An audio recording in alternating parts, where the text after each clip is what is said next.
The Prime Minister has revealed French President Emmanuel Macron believes Brexit can be reversed, as the French government says they would prefer a no-deal Brexit to a deal they say could compromise the European Union, EU.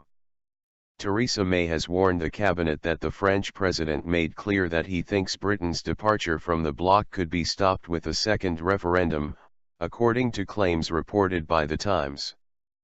Senior government figures believe the Élysée Palace is crafting a hardline strategy to achieve its objective and believes there is strong support for a rerun of the Brexit referendum in Britain, the paper stated. The British fear is that the French will push Brussels to offer the UK a bad deal that is unacceptable to the government, in the hope of triggering a second vote that will block Brexit.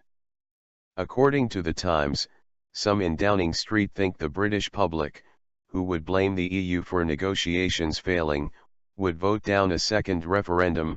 However, the claims come as France's Europe Minister Nathalie Loiseau echoed the words of Mrs. May, saying, "No deal would be better than a bad deal" on a French radio show Wednesday, arguing they do not want a deal they might perceive as harming the European project.